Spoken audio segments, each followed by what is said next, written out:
పంతులు విషయంలో వచ్చింది మీనన్నయ్య ఉంటుందని ధాత్రి ఇక కేదార్తో చెప్తూ ఉంటుంది. బాడీ లాంగ్వేజ్ చూడు ఏమాత్రం కూడా సెట్ కావట్లేదు. ఇక జంధ్యం కూడా చూడు అని చెప్తూ ఉంటుంది. చాలా డిఫరెంట్గా ఉంది చూడు జంధ్యం కూడా అని చెప్తూ ఉంటుంది. కాబట్టి వేషధారణ, బాడీ లాంగ్వేజ్ మొత్తం కూడా ఏదో తేడాగా ఉంది. ముందు గణపతి శాస్త్రి గారి లాస్ట్ లొకేషన్ ఫోన్ గురించి రమ్యని అడిగి తెలుసుకో కేదార్ అని ధాత్రి పంపిస్తుంది. ఇక కేదార్ వెళ్ళి కనుక్కొని వస్తాడు. ధాత్రి గణపతి శాస్త్రి గారి లాస్ట్ లొకేషన్ మన ఇంటి దగ్గరే స్విచ్ ఆఫ్ అయిపోయిందంట అని చెప్తూ ఉంటాడు. అవునా, అయితే డౌటే లేదు, అక్కడ ఉన్నది మీనన్నే అని ధాత్రి చెప్తుంది. మరి ఇప్పుడు ఎలా ధాత్రి అని కేదార్ అడుగుతాడు. మన వాళ్ళందరినీ కూడా లోపలికి పంపించేద్దాం కేదార్ అని ధాత్రి చెప్తుంది. పెళ్లి కూతురు కూడా వచ్చిన తర్వాత అప్పుడు నేను మొదలు పెడతాను అని మీనన్ మనసులో అనుకుంటూ పెళ్లి కుమార్తెని తీసుకురండమ్మా అని చెప్తూ ఉంటాడు. యామిని వెళ్ళి సిరిని తీసుకురా అని రేఖ అంటుంది. అలాగే నన్ను యామిని వెళ్తూ ఉంటుంది. ధాత్రి మెల్లగా యామిని దగ్గరికి వెళ్తుంది. యామిని నువ్వు సిరిని కిందకి తీసుకురాకు అని ధాత్రి అంటుంది. అదేంటక్క పంతులు గారు తీసుకురమ్మంటున్నారు కదా అని యామిని అడుగుతుంది. నేను చెప్తున్నాను కదా, నేను చెప్పే వరకు నువ్వు కూడా బయటకు రాకు, గదిలోనే ఉండు అని నేను చెప్తున్నానని ధాత్రి మెల్లగా చెప్తూ ఉంటుంది. ఇక సరేనని యామిని వెళ్ళిపోతుంది. కేదార్ కౌశికి దగ్గరికి వెళ్తాడు. అక్క ధాత్రికి ఏదో శారీ కనపడలేదంట, గదిలోకి వెళ్ళి కాస్త చూసి పెట్టక్క అని చెప్తూ ఉంటాడు. అలాగేనని కౌశికి వెళ్తుంది. కౌశికి వెనకే సుధాకర్ కూడా వెళ్తాడు. కాచిబూచి సిరికి ఏదో పనుందంట, మీరు వెళ్ళి ఆ పని చూడండి అని వాళ్ళకి చెప్తాడు. ఆంటీ మీరంతా కూడా సిరికి ఏదో పనుందంట వెళ్ళి చూడండి అని రేఖకు కూడా చెప్తాడు. అలాగేనని రేఖ రాగిని వాళ్ళు కూడా వెళ్తూ ఉంటారు. ఇక సిరి పంతులు గారేమో నిన్ను తీసుకురమ్మంటే జగదాత్రి అక్కేమో నిన్ను అప్పుడే కిందకి తీసుకురావద్దని చెప్పింది. ఎందుకో నాకైతే అర్థం కావటం లేదు, నన్ను కూడా గదిలోనే ఉండమని చెప్పింది అని యామిని అంటుంది. అంతకుముందు జగదాత్రి కేదార్ చెప్పిన మాటల్ని సిరి గుర్తు తెచ్చుకుంటూ ఉంటుంది. చూడు, ఈ పరిస్థితుల్లో మీనన్ ఎప్పుడైనా ఇక్కడికి రావచ్చు, అటాక్ చేయొచ్చు. అప్పుడు నిన్ను బయటకు రావద్దని ఎవరో ఒకరితో చెప్పి పంపిస్తాను.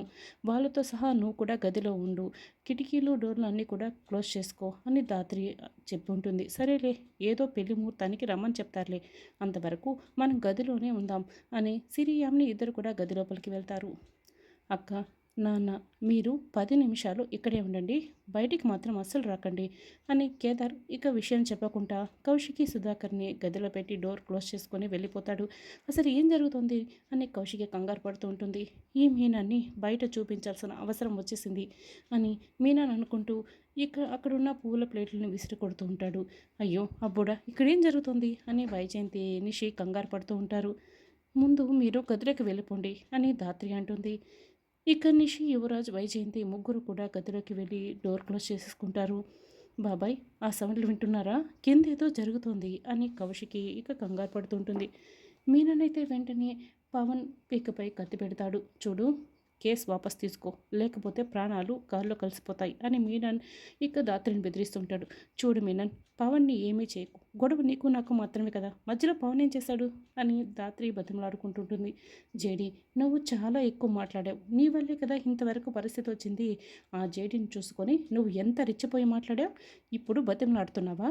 ఆ జేడీ నేను కాపాడిస్తుందని విర్రవీగిపోయావు కదా, అసలు ఆ జేడీ ఎక్కడ అని మీనన్ ఇంకా గట్టిగా అరుస్తూ ఉంటాడు. అప్పుడే రమ్య మెట్ల మధ్యలో చాలా స్టైల్గా నిల్చుంటుంది. ఏంటి మీనన్, జేడీ మ్యామ్ నీకు ఇంకా కనిపించడం లేదా? ఒక్కసారి కళ్ళు పెద్దవి చేసి చూడు, చావు నీ కళ్ళకు కనిపిస్తుంది, నీ ఎదురుగానే ఉంది అని రమ్య అంటుంది. మీనన్ షాక్ అయి ఇదంతా వింటూ ఉంటాడు. మీనన్ తలని పేల్చడానికి రెడీగా రెడ్ లైట్ని మీనన్ తలపై వేస్తూ ఉంటారు. నువ్వు ఒక్క సెకండ్లో పవన్ని వదలకపోతే నీ తల పుచ్చకాయలా పేలిపోతుంది అని రమ్య వార్నింగ్ ఇస్తుంది మీనన్కి. అప్పుడే మీనన్ తన ముఖానికి ఒక ప్లేట్ని అడ్డు పెట్టుకుంటాడు. అప్పుడే ఆ బుల్లెట్ కాస్త మీనన్కి తగలకుండా ఆ ప్లేట్కి తగులుతుంది. సరిగ్గా అప్పుడే పవర్ పోతుంది. అదేంటి, కరెంట్ ఎందుకు పోయింది అని గదిలో ఉన్న వాళ్ళందరూ చాలా కంగారు పడుతూ ఉంటారు. ఇక ధాత్రి కేదార్లు అయితే ఫైట్ బాగా చేస్తుంటారు. అబ్బుడా, చాలా భయం వేస్తుంది అప్పుడా అని వైజయంతి కంగారు పడుతూ ఉంటుంది. ఏం కాదులేమ్మా, నేనున్నా కదా అని యువరాజ్ అంటాడు. గదిలో ఉన్న వాళ్ళందరూ కూడా ఒకరికొకరు ధైర్యం చెప్పుకుంటూ ఉంటారు. ఇక ధాత్రి కేదార్లు అయితే బాగా ఫైట్ చేస్తుంటారు. మీనన్కి అయితే ఇదంతా తెలియదు. చీకట్లో మేనేజ్ చేస్తూ రౌడీలను అయితే ధాత్రి కేదార్లు బాగా కొడుతూ ఉంటారు. మీనన్ అయితే ఒక చోట కూర్చొని చుట్టూ చూస్తూ ఉంటాడు. ఆ చీకట్లో ఏమీ కనపడదు. మీనన్ ఒక చోట కూర్చొని ఉంటాడు. అప్పుడే కేదార్ ధాత్రి వెనక వైపు నుంచి వస్తారు. మీనన్ ముఖానికి ముసుగు వేస్తారు. కేదార్ ఒక 4 దెబ్బలు కూడా వేస్తాడు. ఇక కళ్ళు తెరిచేలోపే మీనన్ రౌడీలు ఒక గదిలో బందీలుగా ఉంటారు. ఏ ఏంట్రా మీరంతా ఇలా పడి ఉన్నారు? ఆ జేడీ మనల్ని ట్రాప్ చేసింది. ఇదిగో మనల్ని ఇక్కడ బంధించేసింది కూడా.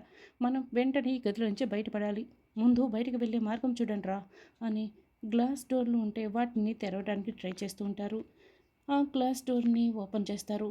మీనన్ ఇక రౌడీలు కూడా అక్కడి నుంచి పారిపోతారు. రమ్య అందరి గదిలోకి వెళ్తుంది. కిరణ్ కూడా వెళ్తాడు. మీనన్ పారిపోయాడు. మీనన్ మనుషులు కూడా పారిపోయారు. ఇంకందరూ బయటకు రండి అని అందరినీ బయటకు తీసుకొస్తారు. కౌశికి సుధాకర్ దగ్గరికి కేదార్ వస్తాడు. కేదార్ ఏమైంది అని కౌశికి అడుగుతూ ఉంటుంది. అక్క ఏం కాలేదు, మీనన్ వాళ్ళు పారిపోయారు రా అక్క అని కేదార్ కౌశికి సుధాకర్ని హాల్లోకి తీసుకొస్తుంది. ఇక అందరూ కూడా హాల్లోకి వస్తారు. బామ్మ అయ్యో ఒక్క కాసేపట్లో ఏంటి ఇంత అల్లకల్లోలం చేసి వెళ్ళారే అని బాధపడుతూ ఉంటుంది. అమ్మే ఈ పెళ్ళి కొడుకు వాళ్ళు చాలా భయపడి ఉన్నారు. మనం ఇంకాస్త భయపెట్టామంటే ఈ పెళ్ళి వద్దని వెళ్ళిపోతారని వైజయంతి ప్లాన్ వేస్తుంది. ఇదంతా నీ వల్లనే. ఆ మీనాన్ ప్రాణాలు తీసే మనిషిని తెలిసి కూడా నువ్వు కేసు వాపస్ తీసుకోవడం లేదు. కాస్త ఉంటుంటే మేమంతరం ప్రాణాలు పోగొట్టుకోవడం వచ్చింది అని నిషి అడుగుతూ ఉంటే, అవును వీళ్ళమ్మేమో పరువు తీసింది, తనేమో ప్రాణాలు పోగొట్టుకుంది, మనం ఇలా బాధపడుతున్నాం, ఇదేమో మన ప్రాణాలను తీయాలని చూస్తుంది అని రాగిని చెప్తుంది. కేసు వాపస్ తీసుకొని ఉంటే ఇలా జరిగి ఉండేదే కాదు కదా అని కేసు వాపస్ తీసుకోమని వైజయంతి నిషి రాగిని కోప్పడుతుంటారు. మీరు ఆపుతారా? జరిగింది ఏదో జరిగిపోయింది, ఇప్పుడు ఎవరికి ఏమీ కాలేదు కదా, ముందు పెళ్లి పనులు చూడండి అని బామ్మ అంటుంది. ఇంకా అందరూ కూడా పెళ్లి పనుల కోసం వెళ్తూ ఉంటారు. అయితే పెళ్లి కొడుకు వాళ్ళ అమ్మా నాన్న మాత్రం ఆలోచనలో పడతారు. చూడమ్మి మనం మాట్లాడిన మాటలకి వాళ్ళకి భయం వచ్చి ఉంటుందా? ఈ పెళ్ళిని ఆపేస్తారా అని వైజయంతి నిషిని అడుగుతూ ఉంటుంది. ఖచ్చితంగా ఆపేస్తారు అత్తయ్య, చూస్తూ ఉండు, కాసేపట్లో వాళ్ళ నిర్ణయం కూడా చెప్పేస్తారు అని నిషి సంతోషపడుతుంటుంది. పెళ్లి జరగటం కోసం అది ఖచ్చితంగా కేసు వాపస్ తీసుకుంటుంది అత్తయ్య అని నిషి అంటుంది. అలా అయితే నా కూతురు జీవితం కూడా బాగుపడుతుంది అని వైజయంతి అంటుంది. అందరినీ గదుల్లోకి పంపించేసి మీరిద్దరూ ఇక్కడేం చేస్తున్నారే, అసలు రౌడీల్ని ఎవరు కుట్టారు అని బామ్మ సుధాకర్ కౌశికి ఇక దాత్రి కేదార్ని అడుగుతూ ఉంటారు. మీనన్ వస్తే అందరినీ గదుల్లోకి పంపించి మరీ చెప్పింది. మిమ్మల్ని అందరినీ గదిలోకి పంపించి మేము గదిలోకి వెళ్ళిపోయాము. ఈ లోపల జేడీ టీం వచ్చి వాళ్ళని కొట్టేసి పారిపోయేలా చేశారు అని కేదార్ అంటాడు. మీతో పాటే మేము బయటికి వచ్చాం అని కేదార్ దాత్రిలు చెప్తూ ఉంటారు. ఇక ఇంకొక పంతులు గారు వస్తారు. పంతులు గారు మా ఇంట్లో పెళ్ళిని మీరే దగ్గరుండి జరిపించాలి అని సుధాకర్ అంటాడు. ఇక పెళ్లి కూతురు పెళ్లి కొడుకు రెడీ అయిపోయి వచ్చేయండి అని పంతులు గారు అంటారు. అప్పుడే దాత్రి అక్కడ కింద పడిన వాటిని సర్దుతూ ఉంటుంది. రేఖ దాత్రి దగ్గరికి వెళ్తుంది. నీ వల్లనే ఇదంతా అంటూ వెంటనే దాత్రి చెంప పగలు కొడుతుంది. రేఖ అంటూ బామ్మ కోప్పడుతుంది. మీరు ఆగండి అత్తయ్య గారు, ఇక్కడ జరుగుతున్న వాటిని వేటిని కూడా మీరు అడ్డుకోలేకపోతున్నారు. చచ్చి వీళ్ళమ్మ మనల్నందరినీ సాధిస్తోంది, ఇది బతికి మనల్నందరినీ కూడా సాధిస్తోంది. కేసు వాపస్ తీసుకోమంటే తీసుకోకుండా మనకి చావు చూపిస్తోంది అని రేఖ కోప్పడుతూ ఉంటుంది. అది కాదు పిన్ని అని దాత్రి చెప్పబోతుంటే నోరు ముయ్యవే అంటూ తిడుతూ ఉంటుంది. ఇక రాగిని కూడా ఇంకా దాత్రిని తిడుతూ ఉంటుంది. చూడండి అత్తయ్య గారు, ఇప్పుడు ఏమీ ఎవరికి జరగలేదు కదా, ఎందుకు మీరు ఇలా మాట్లాడుతున్నారు? కాసేపట్లో పెళ్లి జరుగుతుంది, మీరు మాట్లాడకండి అని కేదార్ చెప్తాడు. ఏంటి పెళ్లి జరిగేది?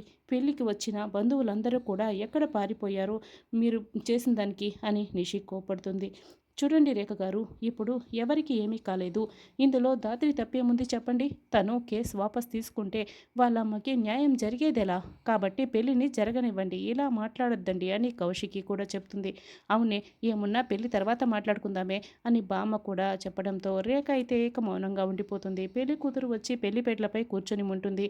అన్నయ్య ఏంటి ఖాళీ చేతులతో వస్తున్నారు, పవన్ ఎక్కడ, పెళ్లి కొడుకు ఎక్కడ అని దాత్రి అడుగుతూ ఉంటుంది. సిస్టర్ అది అని బొచ్చి ఏదో చెప్పబోతూ ఉంటాడు. అప్పుడే పెళ్ళికొడుకు అమ్మ నాన్న బ్యాగులు పట్టుకొని మండపం దగ్గరికి వస్తారు.